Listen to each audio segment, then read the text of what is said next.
ALIO Publishing Group presents Consciousness is the Only Reality, a 1948 lecture by Neville Goddard, and here read by ALIO Voices. Copyright 2022, ALIO Publishing Group.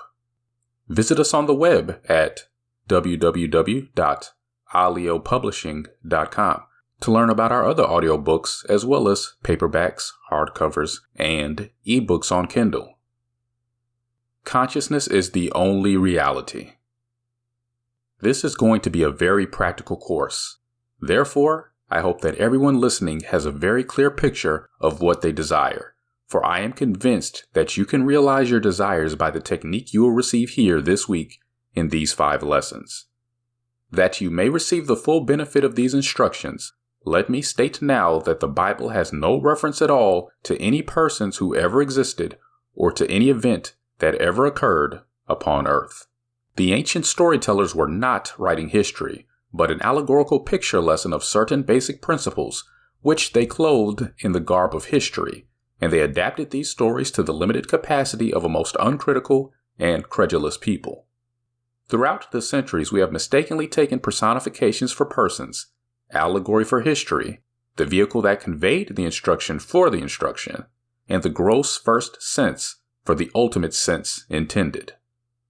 The difference between the form of the Bible and its substance is as great as the difference between a grain of corn and the life germ within that grain.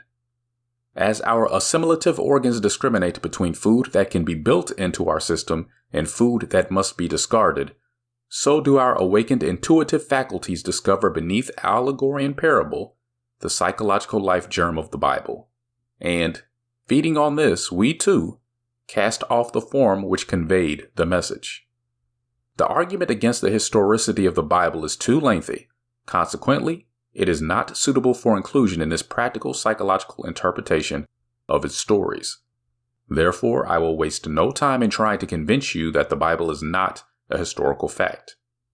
Tonight, I will take 4 stories and show you what the ancient storytellers intended that you and I should see in these stories.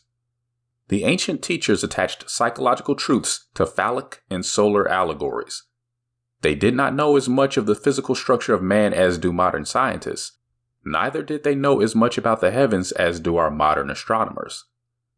But the little they did know they used wisely, and they built phallic and solar frames to which they tied the great psychological truths that they had discovered. In the Old Testament, you will find much of the phallic worship. Because it is not helpful, I am not going to emphasize it. I shall only show you how to interpret it. Before we come to the first of the psychological dramas that you and I may use in a practical sense, let me state the 2 outstanding names of the Bible, the one you and I translate as God or Jehovah, and the one we call his son, which we have as Jesus. The ancients spelled these names by using little symbols. The ancient tongue, called the Hebraic language, was not a tongue that you exploded with the breath. It was a mystical language never uttered by man. Those who understood it as mathematicians understand symbols of higher mathematics. It is not something people used to convey thought as I now use the English language.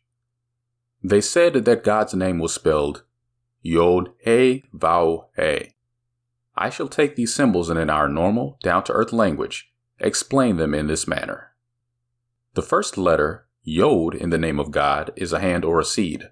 Not just a hand, but the hand of the director. If there is one organ of man that discriminates and sets him apart from the entire world of creation, it is his hand. What we call a hand in the anthropoid ape is not a hand. It is used only for the purpose of conveying food to the mouth or to swing from branch to branch. Man's hand fashions, it molds. You cannot really express yourself without the hand. This is the builder's hand, the hand of the director. It directs and molds and builds within your world. The ancient storytellers called the first letter Yod, the hand, or the absolute seed out of which the whole of creation will come. To the second letter, He, they gave the symbol of a window. A window is an eye. The window is to the house what the eye is to the body. The third letter, vowel, they called a nail. A nail is used for the purpose of binding things together.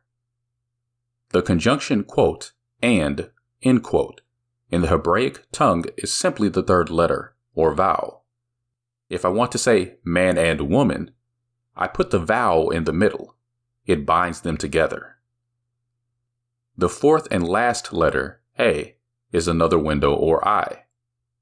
In this modern, down-to-earth language of ours, you can forget eyes and windows and hands and look at it in this manner. You are seated here now. This first letter, Yod, is your I amness, your awareness. You are aware of being aware. That is the first letter. Out of this awareness, all states of awareness come. The second letter, He, called an I, is your imagination, your ability to perceive. You imagine or perceive something which seems to be other than self. As though you were lost in reverie and contemplated mental states in a detached manner, making the thinker and his thoughts separate entities. The third letter, vowel, is your ability to feel you are that which you desire to be. As you feel you are it, you become aware of being it. To walk as though you are what you want to be is to take your desire out of the imaginary world and put the vowel upon it. You have completed the drama of creation. I am aware of something. Then I become aware of actually being that of which I was aware. The fourth and last letter in the name of God is another He, another I, meaning the visible objective world which constantly bears witness of that which I am conscious of being. You do nothing about the objective world. It always molds itself in harmony with that which you are conscious of being. You are told this is the name by which all things are made, and without it there is nothing made that is made. The name is simply what you have now as you are seated here. You are conscious of being, aren't you? Certainly you are. You are also conscious of something that is other than yourself. The room, the furniture, the people. You may become selective now. Maybe you do not want to be other than what you are, or to own what you see. But you have the capacity to feel what it would be like were you now other than what you are. As you assume that you are that which you want to be, you have completed the name of God, or the Yod He Vav He. The final result, the objectification of your assumption, is not your concern. It will come into view automatically as you assume the consciousness of being it. Now let us turn to the Son's name, for he gives the Son dominion over the world. You are that Son. You are the great Yoshua, or Jesus, of the Bible. You know the name Yoshua, or Yehoshua, we have anglicized as Jesus. The Son's name is almost like the Father's name. The first three letters of the Father's name are the first three letters of the Son's name, Yod He Vav. Then you add a Shin and an Ayin, making the Son's name Yod He Vav Shin Ayin. You have heard what the first three are. Yod He Vav. Yod means that you are aware.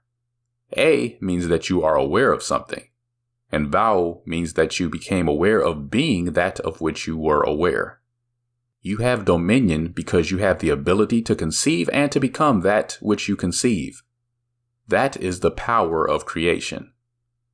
But why is a Shin put in the name of the Son? Because of the infinite mercy of our Father.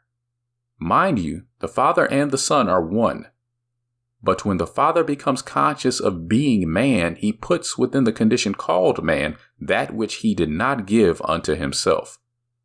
He puts a Shin for this purpose. A Shin is symbolized as a tooth. A tooth is that which consumes, that which devours. I must have within me the power to consume that which I now dislike. I, in my ignorance, brought to birth certain things I now dislike and would like to leave behind me. Were there not within me the flames that would consume it, I would be condemned forever to live in a world of all my mistakes. But there is a Shin, or flame, within the name of the Son, which allows that son to become detached from states he formerly expressed within the world. Man is incapable of seeing other than the contents of his own consciousness. If I now become detached in consciousness from this room by turning my attention away from it, then I am no longer conscious of it. There is something in me that devours it within me. It can only live within my objective world if I keep it alive within my consciousness. It is the sheen, or a tooth, in the son's name that gives him absolute dominion. Why could it not have been in the father's name? For the simple reason: nothing can cease to be in the Father. Even the unlovely things cannot cease to be. If I once give it expression, forever and ever it remains locked within the dimensionally greater self, which is the Father. But I would not like to keep alive within my world all of my mistakes. So I, in my infinite mercy, gave to myself, when I became man, the power to become detached from these things that I, in my ignorance, brought to birth in my world. These are the two names which give you dominion. You have dominion if, as you walk the earth, you know that your consciousness is God, the one and only reality. You become aware of something you would like to express or possess. You have the ability to feel that you are and possess that which but a moment before was imaginary. The final result, the embodying of your assumption, is completely outside of the offices of a three-dimensional mind. It comes to birth in a way that no man knows. If these two names are clear in your mind's eye, you will see that they are your eternal names. As you sit here, you are this Yod-He-Vav-He. You are the Yod-He-Vav-Shinayin. The stories of the Bible concern themselves exclusively with the power of imagination. They are really dramatizations of the technique of prayer, for prayer is the secret of changing the future. The Bible reveals the key by which man enters a dimensionally larger world for the purpose of changing the conditions of the lesser world in which he lives. A prayer granted implies that something is done in consequence of the prayer, which otherwise would not have been done. Therefore, man is the spring of action, the directing mind, and the one who grants the prayer. The stories of the Bible contain a powerful challenge to the thinking capacity of man. The underlying truth that they are psychological dramas and not historical facts demands reiteration, inasmuch as it is the only justification for the stories. With a little imagination, we may easily trace the psychological sense in all the stories of the Bible. And God said, "Let us make man in our image, and after our likeness, and let them have dominion over the fish of the sea, and over the fowl of the air, and over the cattle, and over all the earth, and over every creeping thing that creepeth upon the earth." So God created man in his own image. In the image of God created he him. Genesis chapter 1, verses 26 and 27. Here in the first chapter of the Bible, the ancient teachers laid the foundation that God and man are one, and that man has dominion over all the earth. If God and man are one, then God can never be so far off as even to be near, for nearness implies separation. The question arises, what is God? God is man's consciousness, his awareness, his I amness. The drama of life is a psychological one in which we bring circumstances to pass by our attitudes rather than by our acts. The cornerstone on which all things are based is man's concept of himself. He acts as he does and has the experiences that he does because his concept of himself is what it is, and for no other reason. Had he a different concept of himself, he would act differently and have different experiences. Man, by assuming the feeling of his wish fulfilled, alters his future in harmony with his assumption, for assumptions, though false, if sustained, will harden into fact. The undisciplined mind finds it difficult to assume a state which is denied by the senses. But the ancient teachers discovered that sleep, or a state akin to sleep, aided man in making his assumption. Therefore, they dramatized the first creative act of man as one in which man was in a profound sleep.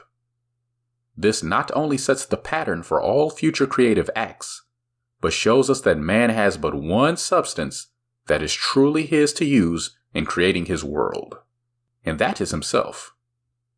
And the Lord God, man in parentheses, caused a deep sleep to fall upon Adam, and he slept.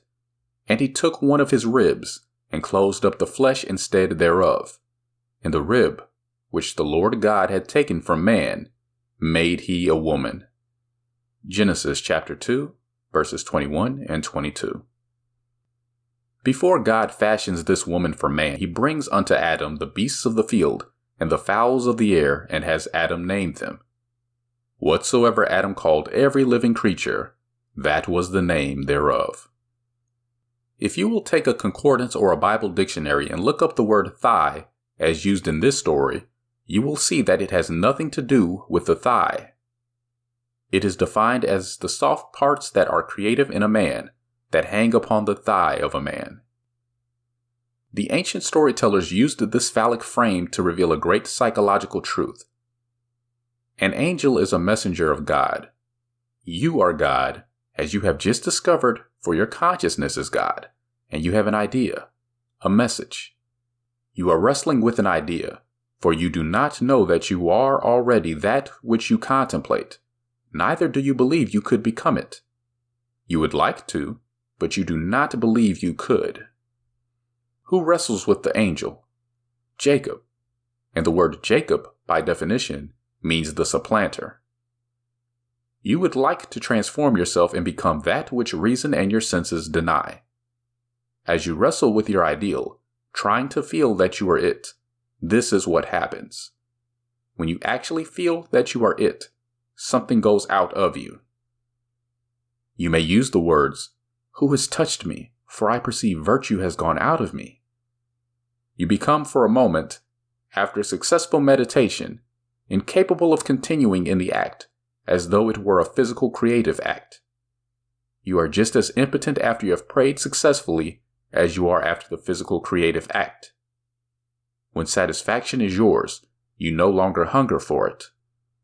If the hunger persists, you did not explode the idea within you. You did not actually succeed in becoming conscious of being that which you wanted to be. There was still that thirst when you came out of the deep.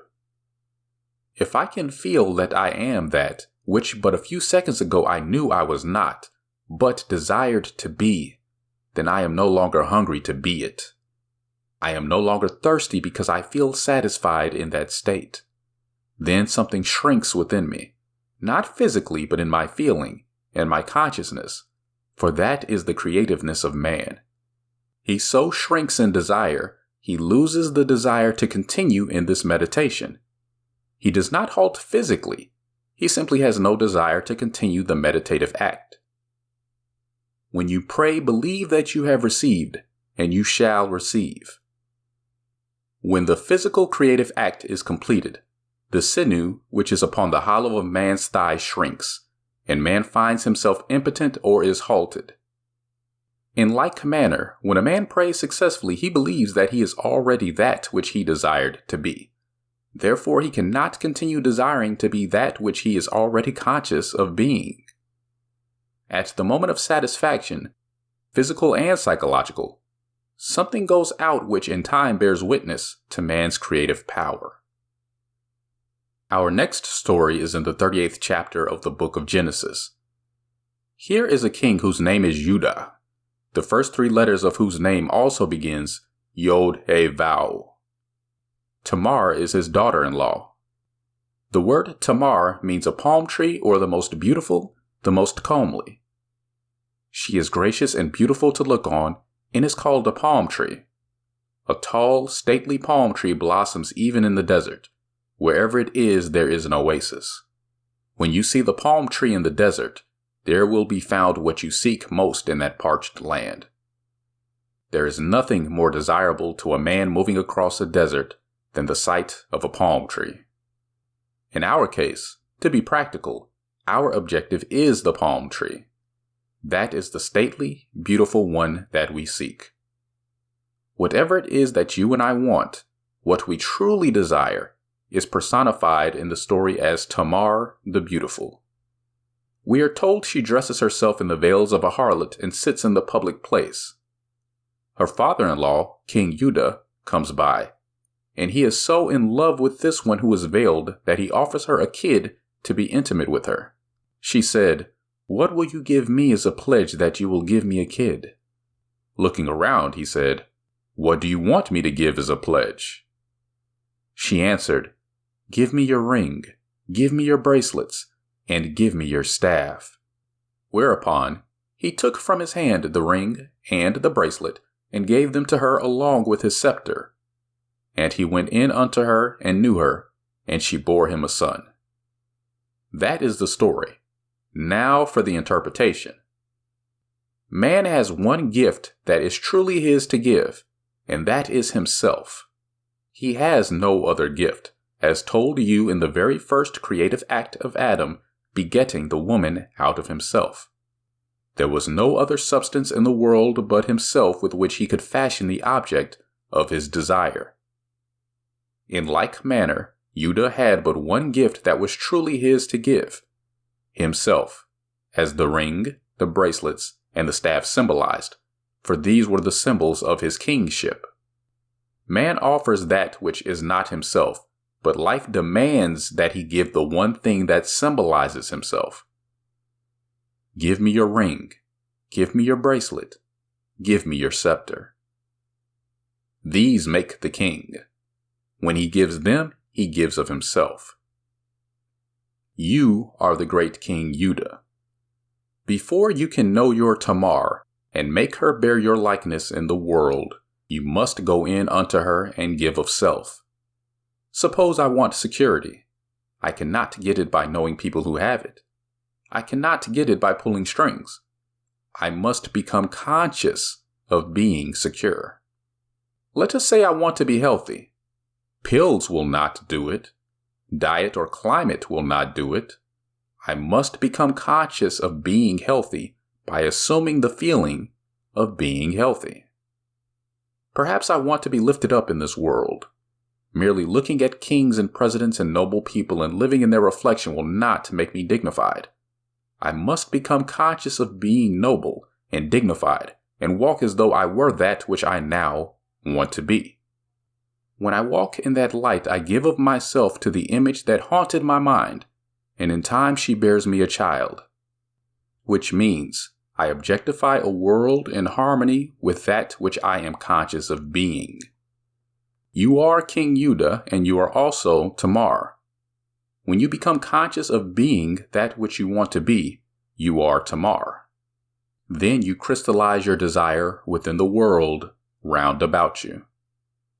No matter what stories you read in the Bible, no matter how many characters these ancient storytellers introduced into the drama, there is one thing you and I must always bear in mind. They all take place within the mind of the individual man. All the characters live in the mind of the individual man. As you read the story, make it fit the pattern of self. Know that your consciousness is the only reality.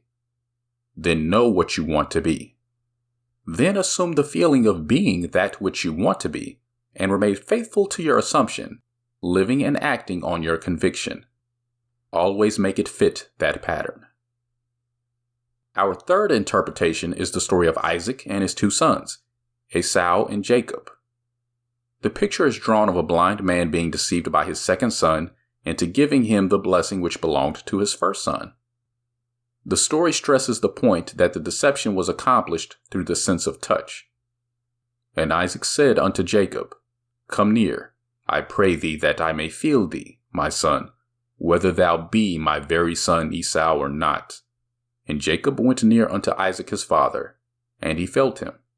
And it came to pass, as soon as Isaac had made an end of blessing Jacob, and Jacob was yet scarce gone out from the presence of Isaac his father, that Esau his brother came in from his hunting. Genesis chapter 27, verses 21 through 30. This story can be very helpful if you will reenact it now.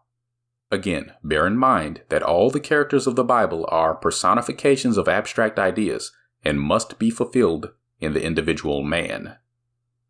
You are the blind father and both sons. Isaac is old and blind, and sensing the approach of death, calls his first son Esau a rough, hairy boy, and sends him into the woods that he may bring in some venison.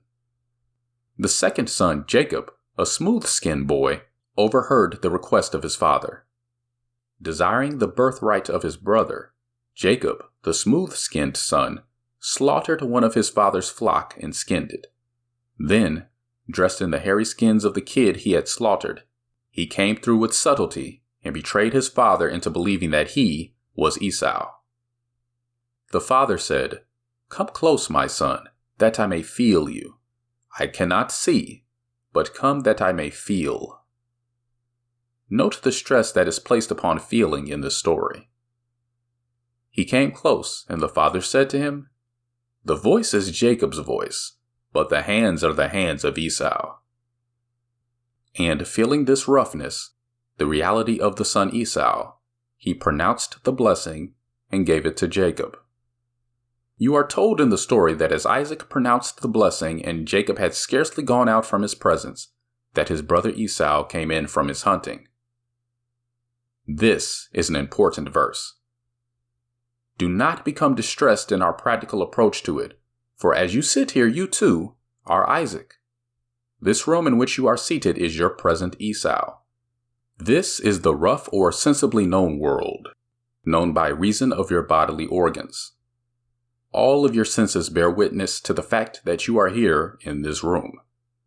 Everything tells you that you are here, but perhaps you do not want to be here. You can apply this toward any objective. The room in which you are seated at any time. The environment in which you are placed. This is your rough or sensibly known world or son, which is personified in the story as Esau. What you would like in place of what you have or are is your smooth-skinned state or Jacob, the supplanter. You do not send your visible world hunting, as so many people do, by denial. By saying it does not exist, you make it all the more real. Instead, you simply remove your attention from the region of sensation which at this moment is the room round about you, and you concentrate your attention on that which you want to put in its place, that which you want to make real. In concentrating on your objective, the secret is to bring it here. You must make elsewhere here, and then now imagine that your objective is so close that you can feel it. Suppose at this very moment I want a piano here in this room. To see a piano in my mind's eye existing elsewhere does not do it. But to visualize it in this room as though it were here, and to put my mental hand upon the piano and to feel it solidly real, is to take that subjective state personified as my second son Jacob and bring it so close that I can feel it. Isaac is called a blind man. You are blind because you do not see your objective with your bodily organs. You cannot see it with your objective senses. You only perceive it with your mind, but you bring it so close that you can feel it as though it were solidly real now. When this is done, and you lose yourself in its reality and feel it to be real, open your eyes. When you open your eyes, what happens? The room that you had shut out but a moment ago returns from the hunt. You no sooner gave the blessing, felt the imaginary state to be real, than the objective world, which seemingly was unreal, returns. It does not speak to you with words as recorded of Esau, but the very room round about you tells you by its presence that you have been self-deceived. It tells you that when you lost yourself in contemplation, feeling that you were now what you wanted to be, feeling that you now possess what you desire to possess, that you were simply deceiving self. Look at this room. It denies that you are elsewhere. If you know the law, you now say, even though your brother came through subtlety and betrayed me and took your birthright, I gave him your blessing, and I cannot retract.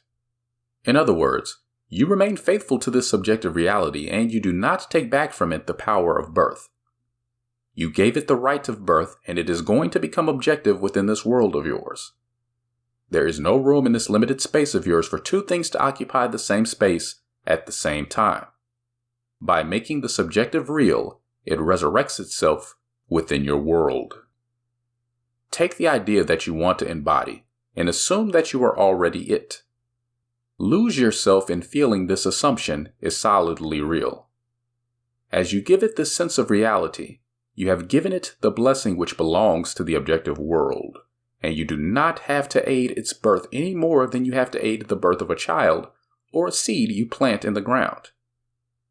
The seed you plant grows unaided by a man, for it contains within itself all the power and all the plans necessary for self-expression.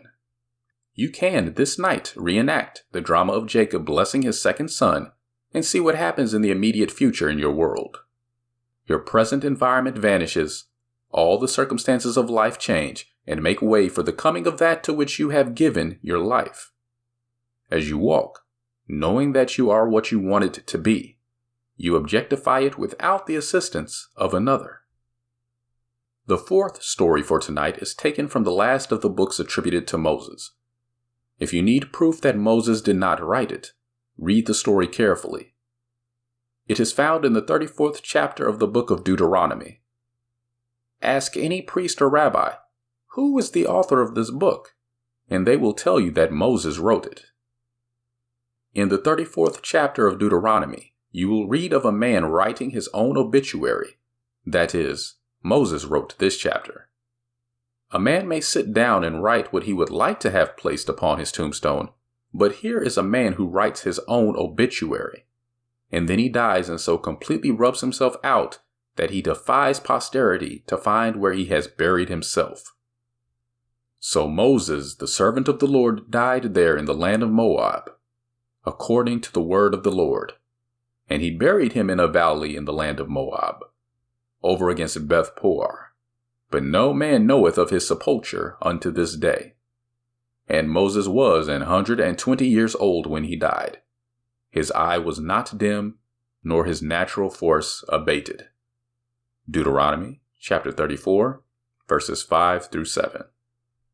You must this night, not tomorrow, learn the technique of writing your own obituary, and so completely die to what you are, that no man in this world can tell you where you buried the old man.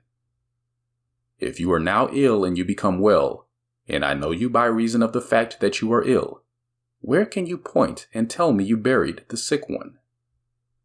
If you are impoverished and borrow from every friend you have, and then suddenly you roll in wealth, where did you bury the poor man? You so completely rub out poverty in your mind's eye that there is nothing in this world you can point to and claim, that is where I left it. A complete transformation of consciousness rubs out all evidence that anything other than this ever existed in the world. The most beautiful technique for the realizing of man's objective is given in the first verse of the 34th chapter of Deuteronomy.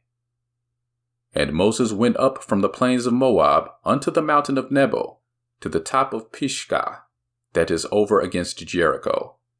And the Lord showed him all the land of Gilead unto Dan. You read that verse and say, so what? But take a concordance and look up the words. The first word, Moses, means to draw out, to rescue, to lift out, to fetch. In other words, Moses is the personification of the power in man that can draw out of man that which he seeks, for everything comes from within, not from without. You draw from within yourself that which you now want to express as something objective to yourself. You are Moses coming out of the plains of Moab.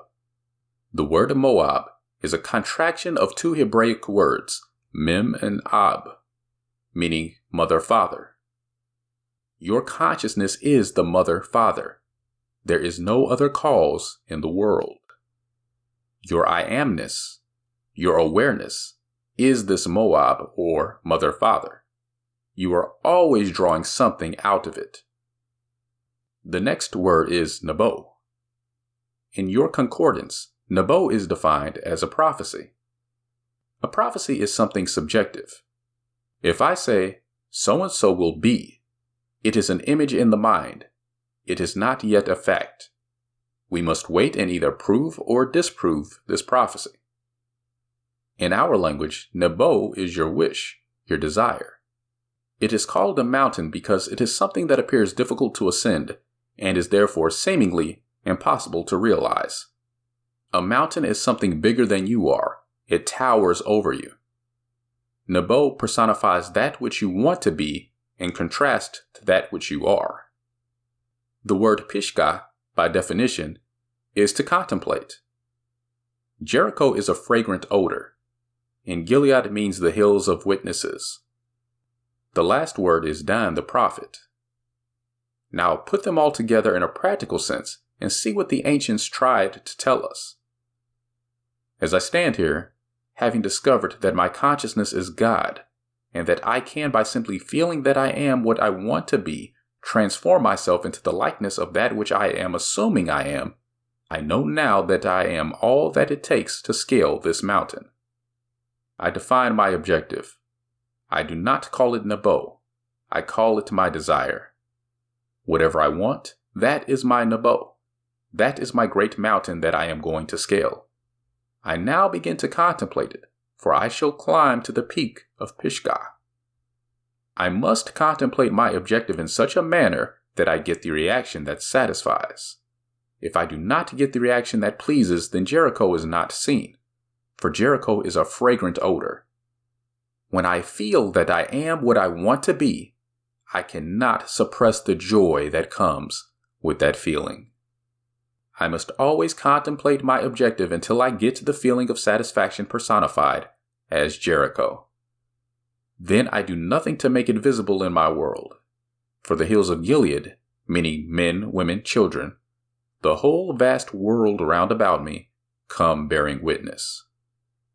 They come to testify that I am what I have assumed myself to be, and am sustaining within myself. When my world conforms to my assumption, the prophecy is fulfilled.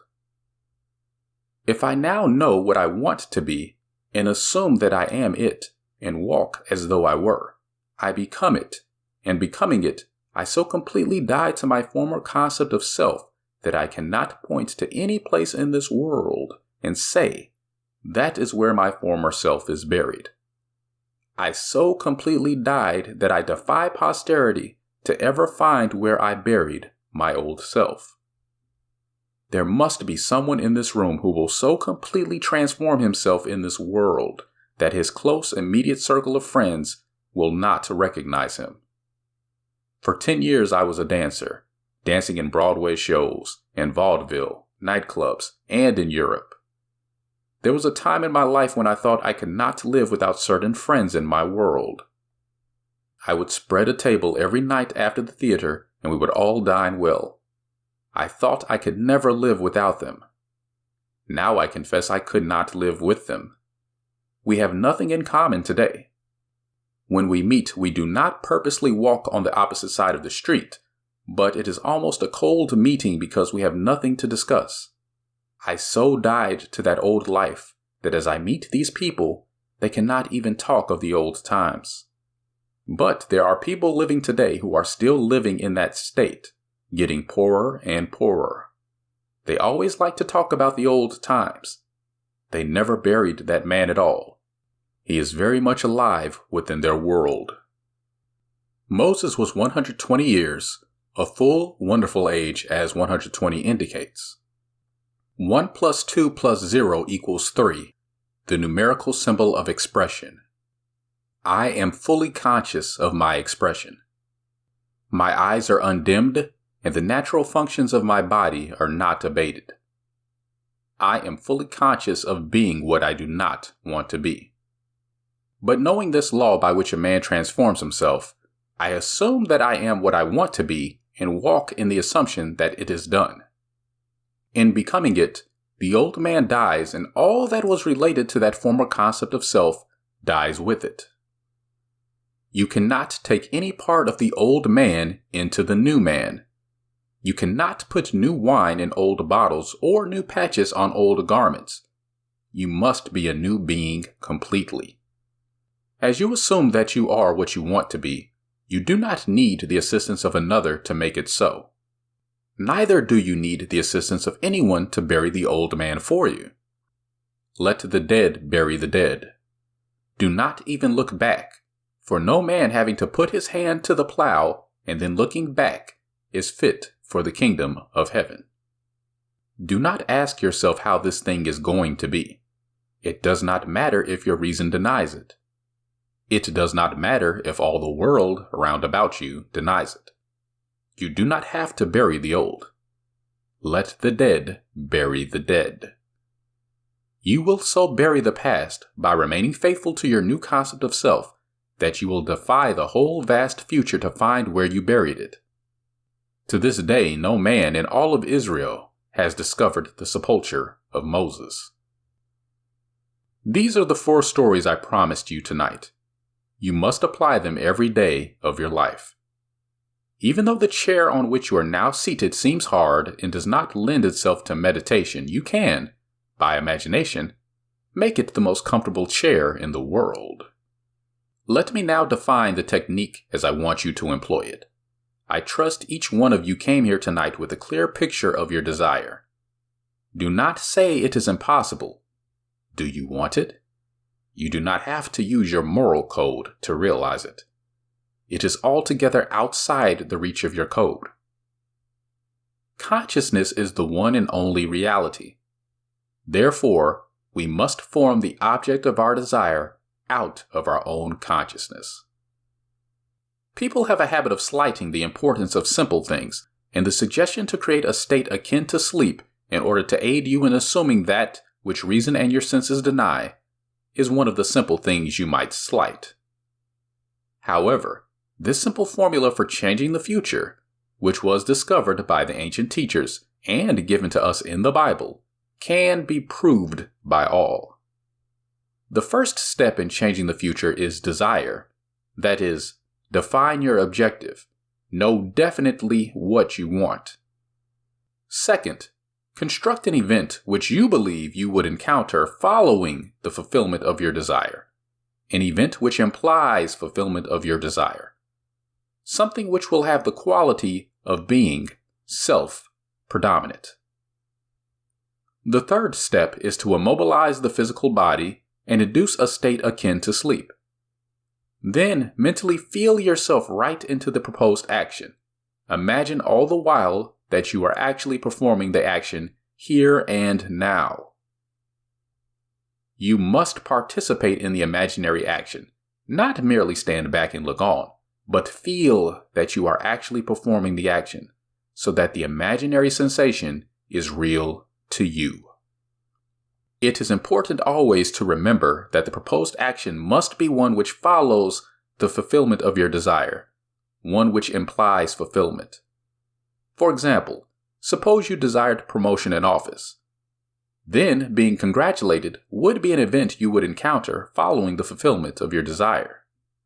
Having selected this action as the one you will experience in imagination to imply promotion in office, immobilize your physical body and induce a state bordering on sleep, a drowsy state, but one in which you are still able to control the direction of your thoughts, a state in which you are attentive without effort.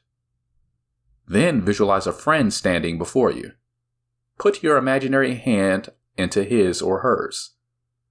Feel it to be solid and real, and carry on an imaginary conversation with them in harmony with the feeling of having been promoted.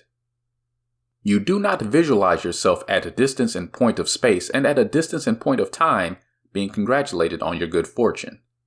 Instead, you make elsewhere here and the future now. The difference between feeling yourself in action here and now and visualizing yourself in action as though you were on a motion picture screen is the difference between success and failure.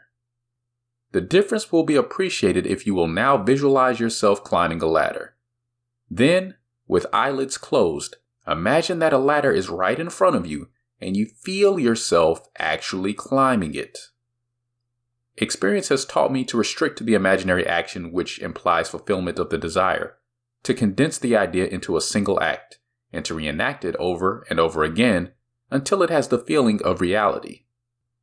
Otherwise, your attention will wander off along an associational track, and hosts of associated images will be presented to your attention, and in a few seconds they will lead you hundreds of miles away from your objective in point of space and years away in point of time. If you decide to climb a particular flight of stairs, because that is the likely event to follow the fulfillment of your desire, then you must restrict the action to climbing that particular flight of stairs. Should your attention wander off, bring it back to its task of climbing that flight of stairs, and keep on doing so until the imaginary action has all the solidity and distinctiveness of reality. The idea must be maintained in the mind without any sensible effort on your part. You must, with the minimum of effort, permeate the mind with the feeling of the wish fulfilled. Drowsiness facilitates change because it favors attention without effort, but it must not be pushed to the state of sleep in which you no longer are able to control the movements of your attention, but a moderate degree of drowsiness in which you are still able to direct your thoughts.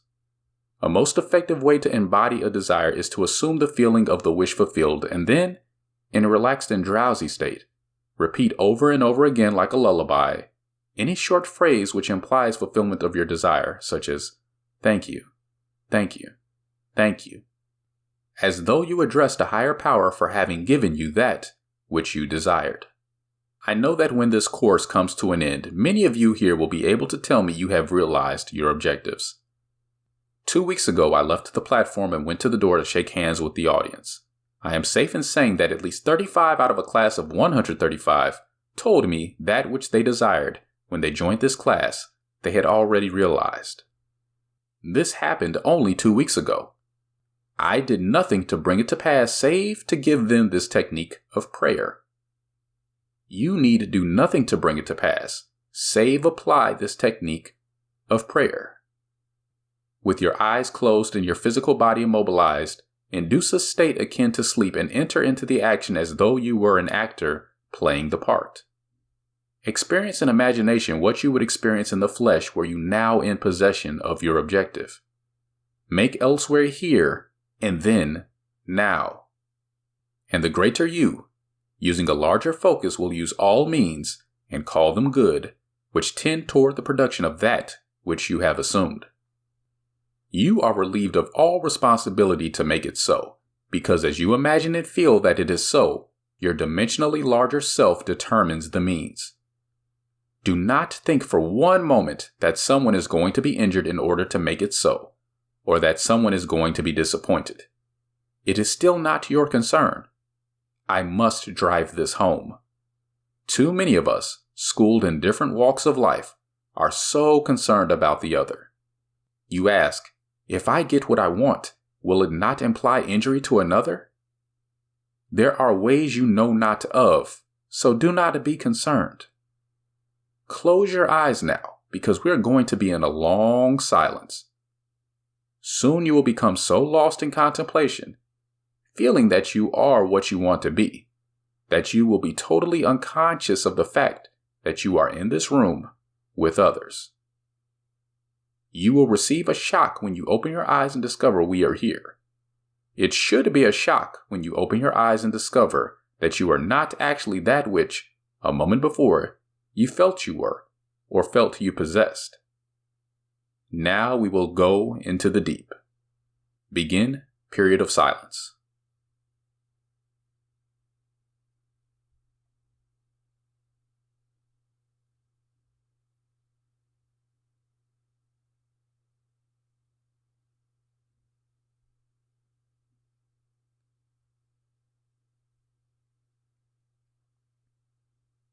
End silence period. I need not remind you that you are now that which you have assumed that you are. Do not discuss it with anyone, not even self. You cannot take thought as to the how when you know that you are already. Your three-dimensional reasoning, which is a very limited reasoning indeed, should not be brought into this drama. It does not know. What you have just felt to be true is true. Let no man tell you that you should not have it. What you feel that you have, you will have. And I promise you this much. After you have realized your objective, on reflection, you will have to admit that this conscious reasoning mind of yours could never have devised the way. You are that and have that which this very moment you appropriated. Do not discuss it. Do not look to someone for encouragement because the thing might not come. It has come. Go about your Father's business doing everything normally and let these things happen in your world. This has been an audio presentation of Consciousness is the Only Reality, a 1948 lecture by Neville Goddard, and read to you by ALIO Voices. Copyright 2022, ALIO Publishing Group. Visit us on the web at www.aliopublishing.com. All life is one, so let's make it fun. And thanks for listening.